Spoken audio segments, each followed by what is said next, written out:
Hi friends, welcome back to Richu's nest. ഇപ്പോൾ നമ്മുടെ കേരളത്തിൽ കൊറോണ വൈറസൊക്കെ ഒരുപാട് കൂടി വരുന്നൊരു ടൈമാണ്. അപ്പോൾ എല്ലാവരും സേഫ് ആയിട്ടിരിക്കാൻ പ്രത്യേകം ശ്രദ്ധിക്കണം. കഴിവതും പുറത്തൊക്കെ പോകുന്നത് ഒഴിവാക്കാൻ ശ്രമിക്കണം. ഇനി അഥവാ പുറത്ത് പോവുകയാണെന്നുണ്ടെങ്കിൽ മാസ്ക് ഒക്കെ യൂസ് ചെയ്യണം.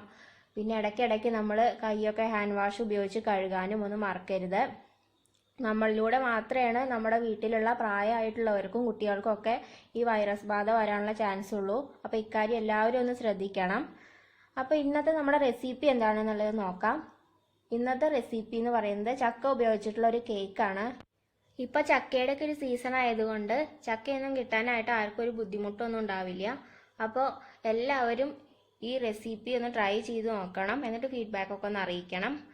അപ്പോൾ വീഡിയോയിലേക്ക് പോകുന്നതിന് മുമ്പായിട്ട് ഈ ചാനൽ നിങ്ങൾ ആദ്യമായിട്ടാണ് കാണുന്നതെന്നുണ്ടെങ്കിൽ, അതല്ലെങ്കിൽ ഇതുവരെ സബ്സ്ക്രൈബ് ചെയ്തിട്ടില്ല എന്നുണ്ടെങ്കിൽ ഈ ചാനൽ ഒന്ന് സബ്സ്ക്രൈബ് ചെയ്യുക. തൊട്ടടുത്തുള്ള ബെല്ലൈക്കണും കൂടി പ്രസ് ചെയ്ത് ഓൾ എന്ന ഓപ്ഷൻ കൊടുത്താൽ ഞാനിനി വീഡിയോസ് ഇടുമ്പോൾ നിങ്ങൾക്ക് നോട്ടിഫിക്കേഷൻ കിട്ടുന്നതായിരിക്കും. അപ്പോൾ ഇനി നമുക്ക് വീഡിയോയിലേക്ക് പോകാം. ഇതിനായിട്ട് ഞാനിപ്പോൾ ഇവിടെ ചക്കച്ചോളകൾ എടുത്തിട്ടുണ്ട്. ഞാനിപ്പോൾ ഇവിടെ ഒരു 12 എണ്ണമാണ് എടുത്തിട്ടുള്ളത്. ചുളകൾ ചെറുതാണെന്നുണ്ടെങ്കിൽ നമ്മൾ ഏകദേശം ഒരു 12 എണ്ണം എടുക്കേണ്ടി വരും. വലുതാണെന്നുണ്ടെങ്കിൽ ഒരു 8 എണ്ണമൊക്കെ മതിയാവും. അപ്പോൾ ഇനി നമുക്ക് വേണ്ടത് ഇത് ഒരു മിക്സിയുടെ ജാറിലേക്ക് ഇട്ടിട്ട് നല്ലതുപോലെ ഒന്ന് അടിച്ചെടുക്കുകയാണ് വേണ്ടത്. അപ്പോൾ ഞാനിപ്പോൾ ഇതിലേക്ക് ഇത് ഇട്ട് കൊടുക്കുന്നുണ്ട്.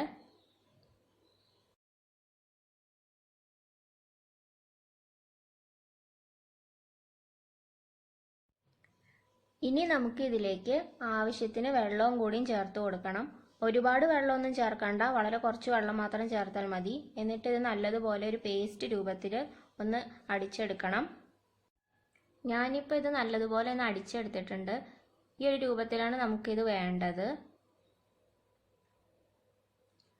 ഇനി നമുക്ക് ഇതിലേക്ക് ആവശ്യത്തിനുള്ള പഞ്ചസാര കൂടി ചേർത്ത് കൊടുക്കണം. ഞാനിപ്പോൾ ഇവിടെ എടുത്തിട്ടുള്ളത്, ഞാൻ എടുക്കുന്ന അളവ് ഗ്ലാസ്സിന് ഒരു 3/4 ഗ്ലാസ് പഞ്ചസാരയാണിത്. ഇത് ഇതിലേക്ക് ചേർത്ത് കൊടുക്കാം. എന്നിട്ട് ഇത് നമുക്ക് നല്ലതുപോലെ ഒന്ന് അടിച്ചെടുക്കാം.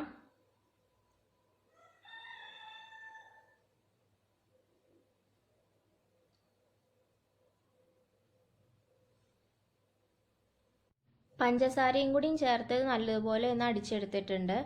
ഇപ്പോൾ നമ്മുടെ പേസ്റ്റ് രൂപത്തിലുണ്ടായിരുന്നത് ഒന്ന് ലൂസായിട്ടാണ് കിട്ടിയിട്ടുള്ളത്.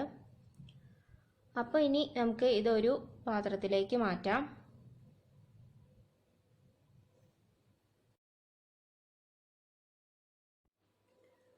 ഇനി ഇതിലേക്ക് ചേർക്കാനുള്ളത് 1 ഗ്ലാസ് മൈദയാണ്. മൈദ ചലിച്ചതിന് ശേഷം വേണം ഇതിലേക്ക് ചേർത്ത് കൊടുക്കാൻ. 1 ഗ്ലാസ് മൈദയാണ് ഞാൻ എടുത്തിട്ടുള്ളത്. ഈ ഒരു ഗ്ലാസ്സിൽ തന്നെയാണ് ഞാൻ 3/4 ഗ്ലാസ് പഞ്ചസാര എടുത്തത്. നമ്മൾ എല്ലാ ഇൻഗ്രീഡിയൻസും ഈ ഒരു ഗ്ലാസിൻ്റെ അളവിലാണ് എടുക്കുന്നത്. അപ്പോൾ നിങ്ങൾ ചെയ്യുന്ന സമയത്ത് ഏതിലാണോ അളവ് എടുക്കുന്നത് അതിൽ തന്നെ എല്ലാ ഇൻഗ്രീഡിയൻസും എടുക്കാനായിട്ട് പ്രത്യേകം ശ്രദ്ധിക്കണം. ഇനി നമുക്കിത് നല്ലതുപോലെ ഒന്ന് ചലിച്ച് ഇതിലേക്ക് ചേർക്കാം.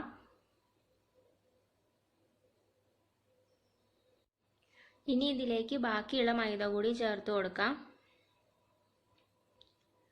ഇനി നമുക്ക് ഇതിൻ്റെ ആ മധുരം ഒന്ന് ബാലൻസ് ചെയ്യാനായിട്ട് ഒരു നുള്ളു ഉപ്പും കൂടി ചേർത്ത് കൊടുക്കാം. പിന്നെ ഒരു 1/4 ടീസ്പൂൺ ബേക്കിംഗ് സോഡ കൂടി ചേർത്ത് കൊടുക്കാം. ബേക്കിംഗ് സോഡയൊന്നും അധികം ചേർക്കാൻ പാടില്ല. അധികം ചേർത്തിട്ടുണ്ടെങ്കിൽ നമുക്ക് കേക്ക് കറക്റ്റായിട്ട് കിട്ടില്ല. നല്ലതുപോലെ ഒന്ന് ചലിച്ചെടുക്കാം. ഇനി നമുക്ക് ഇതൊരു വിസ്കോ സ്പൂണോ ഉപയോഗിച്ച് നല്ലതുപോലെ ഒന്ന് മിക്സ് ചെയ്തെടുക്കാം.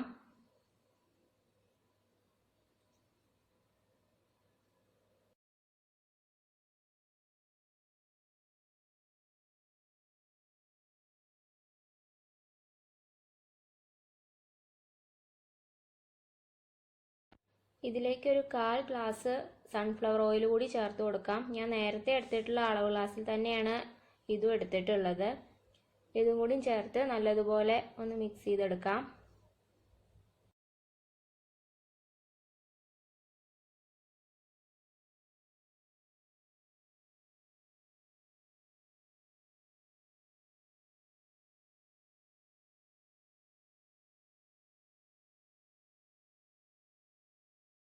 ഒരു 1/4 ഗ്ലാസ് പാലും കൂടി ഇതിലേക്ക് ചേർത്ത് കൊടുക്കാം.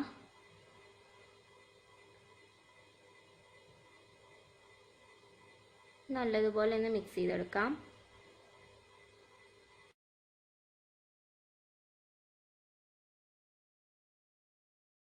ഇതിലേക്ക് ഇനി ഒരു ഫ്ലേവറിനായിട്ട് ഒരു 1/2 ടീസ്പൂൺ വാനില എസൻസ് കൂടി ചേർത്ത് കൊടുക്കാം. വാനില എസൻസ് ഇല്ലാന്നുണ്ടെങ്കിൽ നമുക്ക് ഏലക്കാപ്പൊടി ചേർത്ത് കൊടുത്താലും മതി. ഇനി ഇത് നല്ലതുപോലെ ഒന്ന് മിക്സ് ചെയ്തെടുക്കാം.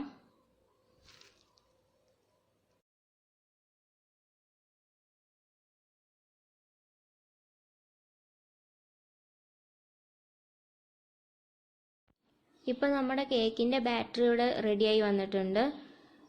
ഈ ഒരു കൺസിസ്റ്റൻസിയിലാണ് നമുക്കിത് വേണ്ടത്. ഇനി നമുക്ക് ഇതൊന്ന് ബേക്ക് ചെയ്തെടുക്കാം. ഞാനിപ്പോൾ ഈ ഒരു പാത്രത്തിലാണ് കേക്ക് ഉണ്ടാക്കാൻ പോകുന്നത്. അപ്പോൾ അതിനായിട്ട് അതിൽ കുറച്ച് ഓയിലൊന്ന് ബ്രഷ് ചെയ്ത് കൊടുക്കാം. ഞാനിപ്പോൾ ബട്ടർ പേപ്പറൊന്നും യൂസ് ചെയ്യുന്നില്ല, അതുകൊണ്ട് കുറച്ച് അധികം ഓയിൽ ബ്രഷ് ചെയ്ത് കൊടുക്കുന്നുണ്ട്.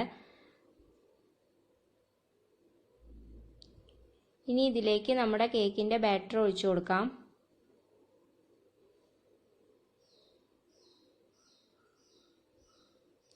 ഇനി എയർ ബബിൾസൊക്കെ ഒന്ന് പോവാനായിട്ട് ഇത് നല്ലതുപോലെ ഒന്ന് ടാപ്പ് ചെയ്ത് കൊടുക്കാം.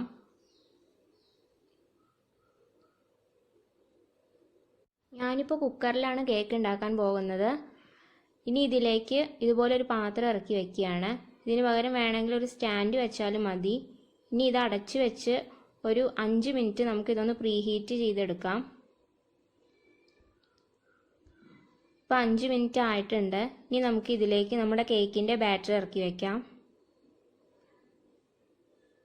ഇനി ഇത് അടച്ച് വെച്ച് ഒരു 5 മിനിറ്റ് ഹൈ ഫ്ലെയിമിലും 55 മിനിറ്റ് ലോ ഫ്ലെയിമിലും ഇട്ട് ബേക്ക് ചെയ്തെടുക്കാം. ഇപ്പോൾ ടൈം ആയിട്ടുണ്ട്. ഇനി നമുക്കിതൊന്ന് തുറന്ന് നോക്കാം. നമ്മുടെ കേക്ക് ഇവിടെ റെഡിയായി വന്നിട്ടുണ്ട്. ഇനി നമുക്ക് ഇതിൻ്റെ ഉള്ളൊക്കെ ഒന്ന് വെന്തിട്ടുണ്ടോ എന്ന് അറിയാൻ വേണ്ടിയിട്ട് ഒരു ടൂത്ത് പിക്ക് ഉപയോഗിച്ച് ഇതൊന്ന് കുത്തി നോക്കാം. അപ്പോൾ ഇത് ക്ലീൻ ആയിട്ട് വന്നിട്ടുണ്ട്. ഇനി നമുക്ക് ഇതൊന്ന് തണുക്കുന്നത് വരെ വെയിറ്റ് ചെയ്യാം. കേക്ക് തണുത്ത് വന്നപ്പോൾ ഞാനിതൊരു പ്ലേറ്റിലേക്ക് മാറ്റിയിട്ടുണ്ട്. നമ്മുടെ കേക്കിൻ്റെ സൈഡിലും അടിഭാഗത്തൊക്കെ നല്ലൊരു ബ്രൗൺ കളർ വന്നിട്ട് കാണാൻ നല്ല ഭംഗിയുണ്ട്. അതുപോലെ തന്നെ നല്ല സോഫ്റ്റും ആയിട്ടാണ് ഇരിക്കുന്നത്. അപ്പോൾ നിങ്ങൾക്ക് കാണുമ്പോൾ തന്നെ അത് മനസ്സിലാകുന്നുണ്ടാവും. ഇനി നമുക്ക് ഇതൊന്ന് കട്ട് ചെയ്തെടുക്കാം.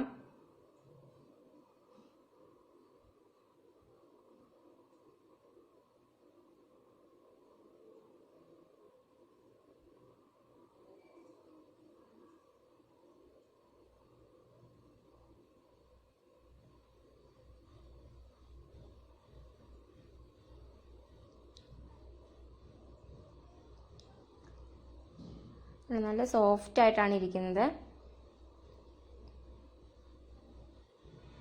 സൈഡൊക്കെ ഉള്ള ബ്രൗൺ കളറും എല്ലാം കൂടെ കാണാൻ നല്ല ഭംഗിയാണ്. കഴിക്കാനും നല്ല ടേസ്റ്റ് തന്നെയാണ്. അപ്പോൾ എല്ലാവരും ഈ റെസിപ്പി ഒന്ന് ട്രൈ ചെയ്ത് നോക്കണം. എല്ലാവർക്കും ഒരുപാട് ഇഷ്ടമാവും. നമ്മൾ ഈ കേക്ക് ഉണ്ടാക്കുന്ന സമയത്ത് ഒരു കാര്യം മാത്രമേ ശ്രദ്ധിക്കാനായിട്ടുള്ളൂ. നമ്മൾ എടുക്കുന്ന ഇൻഗ്രീഡിയൻസ് എല്ലാം ഒരേ അളവ് ഗ്ലാസ്സിൽ തന്നെ എടുക്കുക. അതല്ലാന്നുണ്ടെങ്കിൽ കപ്പാണ് യൂസ് ചെയ്യുന്നതെങ്കിൽ ആ അളവ് കപ്പിൽ തന്നെ എല്ലാ ഇൻഗ്രീഡിയൻസും എടുക്കണം. മൈദ, പഞ്ചസാര, പാല്, ഓയിൽ ഇതുപോലുള്ള എല്ലാം ഒരേ അളവ് ഗ്ലാസ്സിൽ തന്നെ എടുക്കാൻ ശ്രദ്ധിക്കണം. അങ്ങനെ ചെയ്യുകയാണെന്നുണ്ടെങ്കിൽ നിങ്ങൾക്ക് ഇതുപോലെ തന്നെ വളരെ ടേസ്റ്റി ആയിട്ടുള്ള ചക്ക കേക്ക് ഉണ്ടാക്കാനായിട്ട് പറ്റും. അപ്പോൾ ചക്കയും കൊണ്ട് കേക്ക് ഉണ്ടാക്കുക എന്ന് പറയുമ്പോൾ ആർക്കും അത്രയ്ക്ക് ചിലപ്പോൾ ഒരു ഇഷ്ടം തോന്നില്ല. പക്ഷേ ഉണ്ടാക്കി കഴിയുമ്പോൾ എല്ലാവർക്കും ഒരുപാട് ഇഷ്ടമാവും. വളരെ ടേസ്റ്റിയാണ്. അപ്പോൾ എല്ലാവരും ഇതൊന്ന് ട്രൈ ചെയ്ത് നോക്കണം. ഫീഡ്ബാക്കൊക്കെ ഒന്ന് അറിയിക്കണം. വീഡിയോ ഇഷ്ടമായിട്ടുണ്ടെങ്കിൽ ലൈക്ക് ചെയ്യാനും ഷെയർ ചെയ്യാനും മറക്കരുത്. അപ്പോൾ ഇതേപോലെ തന്നെ സബ്സ്ക്രൈബ് ചെയ്യുകയും വേണം. സബ്സ്ക്രൈബ് ചെയ്തിട്ടുണ്ടെന്നുണ്ടെങ്കിൽ ഞാൻ ഇതുപോലെ ഇടുന്ന വെറൈറ്റി ആയിട്ടുള്ള റെസിപ്പീസിൻ്റെ വീഡിയോസ് നിങ്ങൾക്കും കിട്ടുന്നതായിരിക്കും. അപ്പോൾ മറ്റൊരു വീഡിയോയുമായി വരുന്നവരെ എല്ലാവർക്കും ബൈ.